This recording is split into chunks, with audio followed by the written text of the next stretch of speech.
Hello, dear. It's Heather, and you're watching Save Today with Heather J. I'm somebody who has spent her entire adult life living paycheck to paycheck and being one life event away from financial crisis. This channel is my attempt at making a change for myself and creating a better financial future than my financial past has been. I am not in any way a financial advisor. I am not some sort of money guru.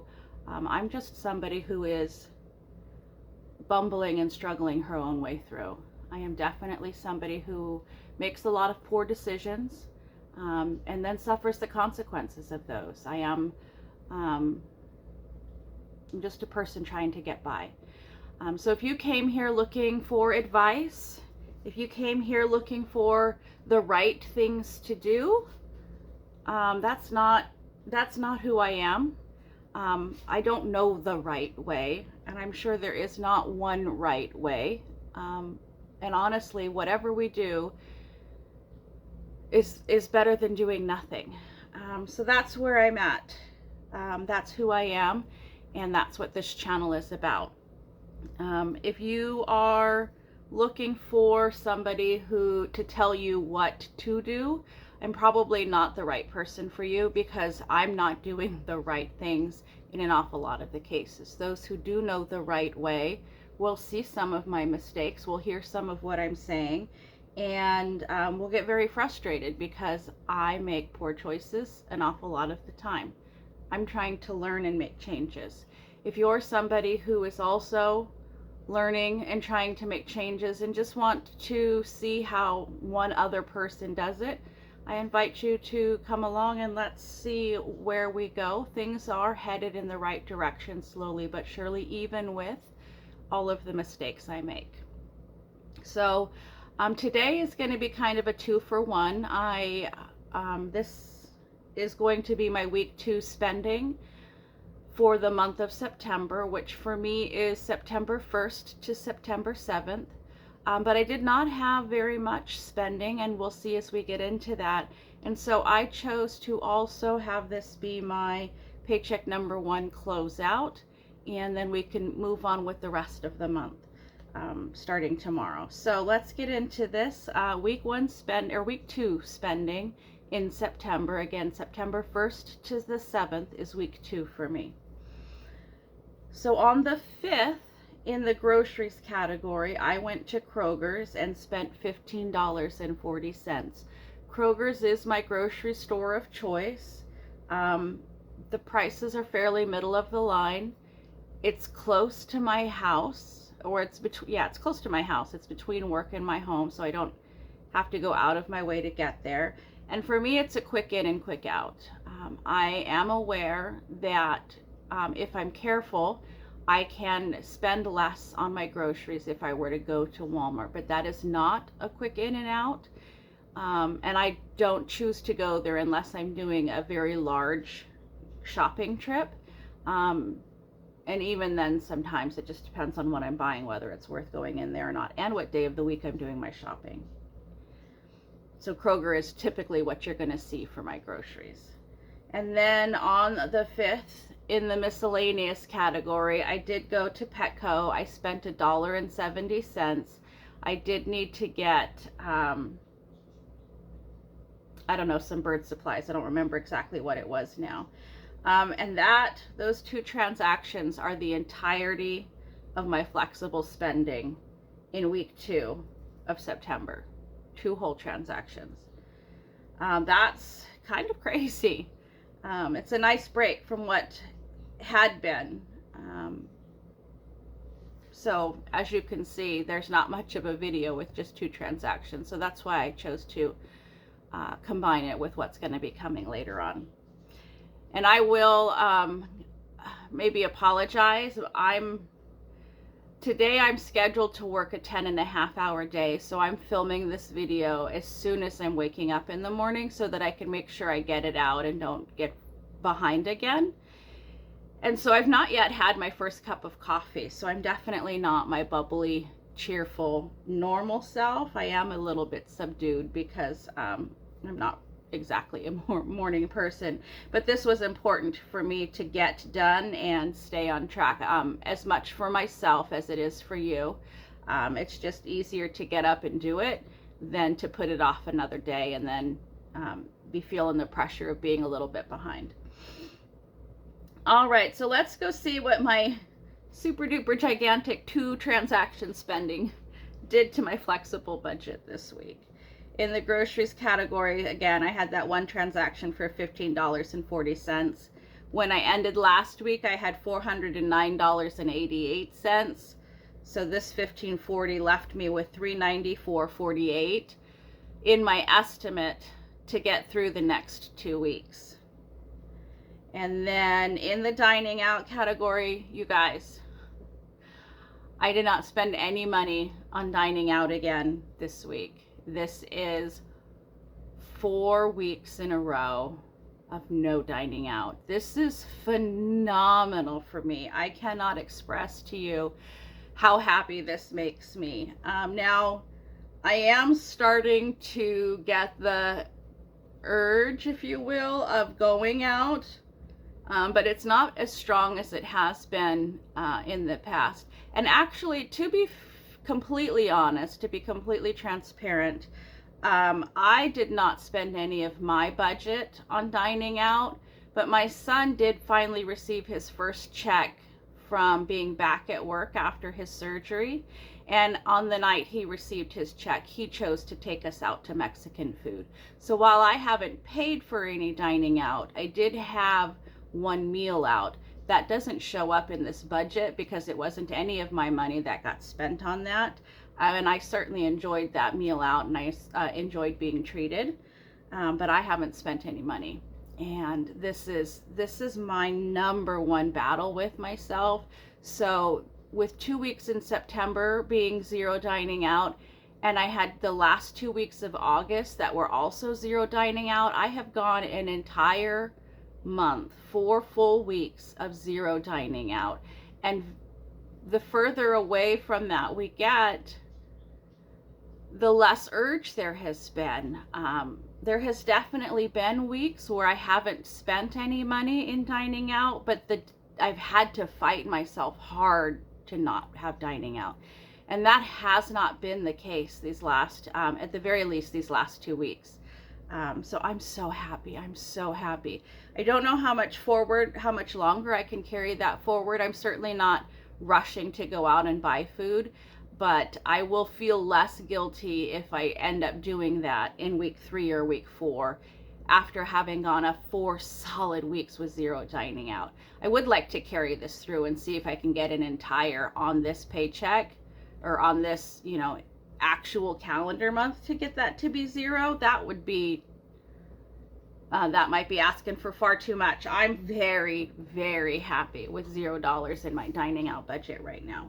And then with being $0, I may be able to feel like I can go for a splurge and kind of budget that in, especially if I were to get this full 4 weeks. Or that would be, I'm at a loss for words at the idea of that. My transportation in this week, I spent $0. That leaves me with the same $92.54 that I had left over from last week to get me through the next 2 weeks. Transportation may be the next thing I kind of look at and evaluate and decide if maybe I need to take that down, and instead of 4 full fill-ups in a 4-week month, I might drop that down to 3. I don't know. We'll have to see. I do feel like I have definitely been over budgeting in my transportation. I have not been using that much in gasoline, but I've also been not going anywhere because I haven't had money to spend when I got somewhere. So maybe as the purse strings loosen up, maybe some of my driving will expand and that will increase. I don't know. I just have very consistently had extra left at the end of the month in this category. So that's just something that is kind of tickling the back of my brain. In the art category, I gave myself nothing. I spent nothing. I guess This project I'm working on this month, feel very confident won't need me to make any purchases. And that is part of why I picked it for this month. And so far, I've definitely not needed to go and purchase anything. In my miscellaneous category, I just had that one transaction for $1.70. But because I had not budgeted myself anything, that particular category is in the red. I started last week, I ended up with negative 72.67. I am now finishing out at negative 74.37. And that is it for my week 2 spending check-in. And typically this would be the ending of my budgeting. And then we'd be moving on to my project. But I'm going to go ahead and carry over my paycheck number 1 closeout and just kind of wrap this up in a tidy little bow. And then here, very first thing, we have to talk about how I set up my estimate and how sometimes I can be my own worst enemy. Now, when I set up my estimates, I take my hourly wage times an estimated 38 hours a week times the number of weeks in my pay period, 2 for a regular paycheck week, and then I take out 25%. Well, on one of the days, I neglected to sign back in at lunch, and so I missed out on 4.5 hours in my paycheck. I did not leave a note for the manager. I flagged it when I did my checking in and checking out that there was an error. I just clicked the, no, it's not correct thing and went on about my day. And I did not leave a note for the manager. I did not have a conversation for the manager. I simply allowed that to sit there for the manager to find. And the manager did not find that. And so I was missing 4.5 hours on my check. I contacted the HR department and let them know that there was an error that needed to be corrected. And they, of course, don't take the employee's word that there is a mistake on the check. The manager has to do that. So I had gone back to the manager and let her know. And then she had to go in and fill it out on her end. And that missing 4.5 hours will show up on my next check. But I was short this week. And so we're going to see that here. When I do my $20.85 times 38 hours times 2 weeks, take away 25% in taxes and insurance, I estimate $1,188.45. What I actually received was $1,115.56, which was $72.89 less than I had estimated. That is painful. When I set these up, I purposely keep my hours estimated at 38 hours instead of 40 hours in an effort to make sure that I am not negative, because it is significantly easier to have a tiny bit of extra I hadn't budgeted for, even if it's just $8, than it is to have a negative to start the paycheck with. And I did this to myself. I could have left a note for the manager. I could have spoken with her or the assistant manager at any point during that week, and I just didn't. It slipped my mind because I was leaving at the end of the day, and it was like, oh, look, because it flags you when you sign out. And then the next morning, it was gone. I didn't stop immediately and write a note. I'm trying to run out the door and get home at the end of a busy day. And yeah, that happened. And so this missing 4.5 hours will come back to me. But it impacts, of course it impacts the budget. Then I do keep another category in my income, and normally that's zero. This month I did estimate $350. I had moved $350 out of my account and out of my budget for bills, and used that to help get the second vehicle's registration and insurance caught up and road legal, so that second vehicle could begin to be being used. about 3 weeks earlier than it would have otherwise been if we had waited for him to receive his first check to take care of that. Then a perfectly functioning vehicle would have been sitting for 3 weeks not being used, and that didn't seem like a very wise choice. But when that funds gets transferred from his account to my account with the Cash App, my bank keeps a percentage of that, because I don't bank with just Cash App. I have an actual bank, and so it gets through Cash App to my actual bank, and that keeps so he gave me the $350, but what I received was $343.88. So that was $6.12 less than I had put in my estimate when I set this up. So that means for my income, I had estimated $1,538.45, but I received $1,459.44, which was $79.01 less than I thought I was going to receive. And then the next thing I go over is my fixed expenses. These are the bills I need to pay. And here we're going to see once again where I shot myself in the foot and how my error here carries down. I have my rent set out on automatic withdrawal to come out on the 1st. And because I was missing those 4.5 hours, the account that my rent is drawn from did not have $853 in it.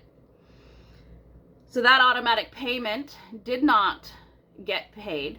I had to go and get money orders from the post office, and I had to go get this much money out of this account and this much money out of this account and do 2 separate transactions to equal the $850, which I believe I got done before I ended up with a late fee. But I might not have. It was the very last day when a late fee might not have been possible, and it was in the, I deposited that in the Dropbox at 11 o'clock at night.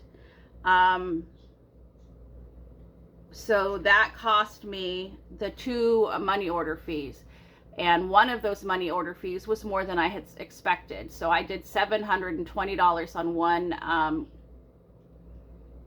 money order, and that one would cost $2.90 to get, and I was expecting the $2. Apparently anything over 500 gets the additional 90 cents. So it's not just a straight fee, it's based on how much the money order actually is. So that is confusing for me when I set up my estimates for those things that I know I'm going to be making money order payments with. I'm really not 100% certain what that money order fee is going to be. Then the other money order was for $130, and that one did have the $2 money order fee. So instead of $853, I actually spent $854.90 to get the money orders for my rent, which was $1.90 more than I thought it was going to be. I might be charged a $34 bounce check fee. And I'm not certain with that. I don't know if that bounce check fee is something that is initiated from the system that processes that payment, or if that bounce check fee is something that initiates from the landlord. And I don't know if the fact that the landlord got the money in a money order in time means I'm going to get that or not. But this missing $4.5 hours had this waterfall effect that has the potential to give me $127.50 late fee and a $34 bounce check fee. So this 4.5 hours cost me $79 in my estimate, and it might be costing me $215 in fees and fines, which I will find out as we get into October. So when I tell you I'm not a professional, when I tell you I make mistakes and I make poor choices, I've been told I am my own worst enemy when it comes to this. 100% agree. I screwed up. Again, it takes me a million years to learn these mistakes. And each time anyway, I'm not going to beat myself up about it. I'm not a professional. I make errors, and here they are. The other thing I had estimated on here was my phone bill for $243.87. And this was not my September phone bill. This was my August phone bill. I had put my August phone bill into a payment arrangement to be paid in September. This was a waterfall effect because the initial putting it off started in June. June, I did not pay my phone bill, put that into arrangements in July. I paid June's arrangement in July and then didn't pay July's bill. I had to put that off to August. Then same thing, paid July's in August, but had to put August off into September. So this was August's phone bill. This has 2 phone lines, 1 tablet, and the internet, and a late fee. It has 2 insurances on it, 1 on one phone and 1 on the tablet. So all of that was the $243.87. So August is paid. As soon as that was paid, I was then able to go in and put this on a automatic payment to start in my September bill. So that will drop $20 from my line. I also had, prior to making this payment, I had canceled my insurance on that phone and my insurance on that tablet. So that will have my September bill a little bit lower, but obviously it didn't lower the bill that was already in payment arrangement. That had all that other stuff still on it. So that did get paid, so no difference there. And the next thing I had on my list to get paid was a utilities bill for $153.31. This was an old utility bill. I thought that when I closed out August, I was all caught up with my utility bills. Again, starting in June, I had to put some things off. And I thought I had gotten that all caught up in August finally. It turns out I ultimately, in the scramble that was happening for me in June and July, I ultimately missed an entire month bill for my utilities. So that was set to come out at the beginning of the month so that I could have that taken care of. And because of this error here, I absolutely could not get that done. So this will be bumping off to the next paycheck when I do get that 4.5 hours on there. That's disappointing. Definitely not the what I wanted to have happen, but that's life. That's the consequences of my actions. So I had estimated I was going to spend $1,250.18 in my fixed expenses and ultimately spent just $1,098.77, which means that I spend $151.41 less than I expected in my fixed expenses. Then the next thing I go over here is my flexible spending. We're going to wrap up what that 2 weeks was. I give myself an estimate of, let's get this over here. I give myself an estimate this time of $140 a week, which was then $280 for this pay period. I ended up spending $165.22, which means I had I underspent by $114.78 in that estimate. These strings everywhere. In my dining out, $0 in the estimate, $0 spent. Woohoo! Win-win. In transportation, I had given myself $40 a week for a total of $80 this pay period, of which I spent $67.46, which means I underspent by $12.54. In my art category, I had given myself $0 and $0 is what was spent, so that's nice and even. In the miscellaneous category, I had not given myself anything, and I did ultimately spend $74.37 in this pay period, which means I am overspent $74.37. So when we carry that out, I had estimated I was going to spend $360. I ultimately spent $307.05, which was $52.95 less than I had budgeted for, which is great. Saved myself some money. So then when we carry down my ending balance, all those totals here at the end, what we get again is an estimate of $1538.45, an actual of $1459.44, which is an less income than I thought by $79.01. My fixed expenses were estimated to be $1250.18. They were actually $1098.77, which was $151.41 less than I thought I was going to spend.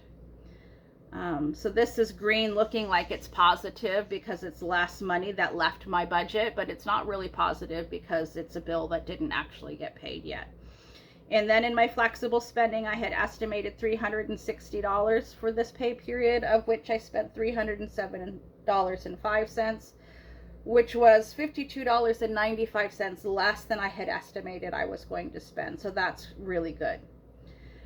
So my totals, I had thought I was going to be finishing out this pay period negative $71.73. So I told you when I set this up that there might be things that had to be sacrificed, and I wasn't sure where that was going to end up being. And I was really hopeful that that wouldn't be the case. And unfortunately it was. So that means I spent, I actually have $53.62 left in my budget, which was $125.35 more than I had estimated I was going to have left in my budget. And then, so this $53.62 will be carried over to next pay period's bills. And so hopefully, not hopefully, this utilities bill has to get paid then. If there's not enough money, I'll have to figure it out somewhere else. And that is, so I had told you guys last week or last month as I was closing that out that I had dropped one account down to 40 cents and one account down to 96 cents. And so this $53.62 gets added to that 96 cents, and that's exactly what I have left in that account. And that first account is back down to 40 cents again as we close out this particular pay period. So this will just carry over and add to the 4.5 hours that I will have added to that, and then this utilities bill should get paid then. And that is it for my budgeting section of today's video. And if that's all you're here for, I thank you very much for visiting with me. Have a good day wherever you are. Now I choose to go over my project I'm working on, and it has just gotten moved forward just a little bit. Last night I did get my last 4 columns cut and restitched, and so now this whole thing is stitched together in this chain webbed stitch. And the next thing that I need to do tonight is to iron all of one row's seam allowances one way and the next row seam allowances the next way, and we have to go back and forth over all of that so that these will nest together really well and not be bulky. If I have 2 things that are facing the same direction, that intersection gets really bulky. So I have to iron these in opposite directions, and then I'll be able to sew my rows together nice and smooth. I think that by the time I see you again, all I will have done is to get these rows ironed, and I might be lucky to do that. Again, I will be working a 10.5-hour shift today, and I will be exhausted when I get home tonight. So I'm not certain how much of this I will get done, but the sewing is my happy place, and it might be a wonderful way to end out a long, exhausting, stressful days to work on this. So we'll see. There may be no change tomorrow. There might just be the ironing tomorrow. I would not expect to have that start being sewn together yet. And that, my friends, between the budget and my project, is all I have for you today. I want to thank you for visiting with me. Wherever you are, whatever you're doing today, please have fun. Bye-bye now.